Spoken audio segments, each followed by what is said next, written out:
Hi, today we're talking about Mario Delphine LaLaurie, who turned her New Orleans mansion into a house of horror. Madame Delphine LaLaurie was born in March of 1787 in New Orleans, and she was a wealthy socialite, popularly known as Madame LaLaurie. She had a penchant for blood, and she was one of five children. She came from a well-to-do family with ties to local governments and well-respected community figures. And like many of the elites during the 1700s, her family was owned slaves, so she owned slaves. She is known for her involvement of the torture and murder of black slaves. And Madame LaLaurie married three times over the course of her life. She maintained a prominent position in the social circles of New Orleans until April 10, 1834, when rescuers responding to a fire at a Royal Street mansion discovered bound slaves within the house who showed evidence of torture over a long period. As I said earlier, Madame Delphine LaLaurie was born around 1775, and she was one of five children. Her father was Barthélemy Louis McCarthy, whose father, Barthélemy McCarthy, brought the family to New Orleans from Ireland around 1730. Her mother rather was Maria Jean Anne Lovable, also known as the widow Lecomte, whose marriage to Barthélemy Louis McCarthy was her second, and both were prominent members of New Orleans' white Creole community. Delphine's cousin, Augustine de McCarthy, was mayor of New Orleans from 1850 to 1820. On June 11, 1800, Delphine McCarthy married Don Ramon de Lopez Angulo, a Caballero de la Ria de Carlos. That means he is a high-ranking Spanish officer at the St. Louis Cathedral in New Orleans. By 1804, Don Ramon had risen to the position of Consul General for Spain in Louisiana. Also in 1804, Delphine and Don Ramon traveled to Spain,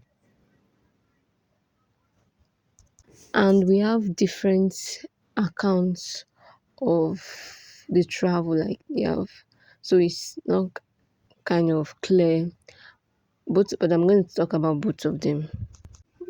Grace King wrote in 1921 that the trip was Don Ramon's military punishment and that Delphine met the Queen, who was impressed by Delphine's beauty.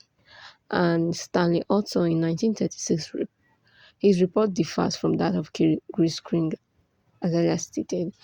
He stated that on March 26, 1804, Don Ramon was recalled to the court of Spain to take his place at court as befitting his new position, but that Ramon never arrived in Spain because he died in Havana en route to Madrid. During the voyage, Delphine gave birth to a daughter named Maria Borgia, Delphine Lopez Anguilla de la Candelaria, nicknamed Boquita. I don't know how to pronounce Spanish names.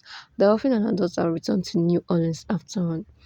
In June 1808, Delphine married Jean Blanque, a prominent banker, merchant, lawyer, and legislator. That was fascinating. Nowadays, you have to choose whether you're going to be a banker or a lawyer. You can't mix both of them together. At the time of the marriage, Blanque purchased the house at 409 Royal Street in New Orleans for the family, which became later known as the Villa Blanque. Delphine had four more children by Blanque, that means, and she named them Marie Louise Pauline, Louise Maria Louis, Marie Louise Jean, and Jean Perry Pauline Blanque. Like, you know the funny thing about it? Everyone has Marie, apart from the last one, that's Gian. Blanche died in 1816, and Delphine married her third husband, physician Leonard Louis Nicholas LaLaurie, who was much younger than she was, and on June 25, 1825, in 1831, she bought the property at 1140 Royal Street, which she managed in her own name, with little involvement of her husband, and by 1832 had built a three-story mansion there, complete with attached slave quarters. She lived there with her husband and two of her daughters and maintained a social position in the social circles of New Orleans. Fascinating. So, this horror of a new mansion started in 1822. That was when she built the mansion, the horror mansion.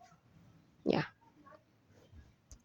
The LaLauries, in the style of their social class at that time, maintained several blacks, slaves in slave quarters attached to the Royal Street mansions, and accounts of Delphine LaLaurie' treatment of her slaves between 1831 and 1834 are mixed. Harriet, writing in 1838 and recounting tales told to her by New Orleans residents during her visit, claimed that LaLaurie slaves were observed to be singularly haggard and wretched. However, in public appearances, LaLaurie was seen to be generally polite to black people and solicitous of her slaves' health, and count records of the time show that LaLaurie emancipated two of her own slaves. So she was generally seen to be polite. She had a black cat guy. So, however, the names of the slaves were John Lewis in 1819 and Davis in 1832. Nevertheless, Harriet reported that public rumors about LaLaurie mistreatment of her slaves were sufficiently widespread that a local lawyer was dispatched to Royal Street to remind LaLaurie of the laws relevant to the upkeep of slaves.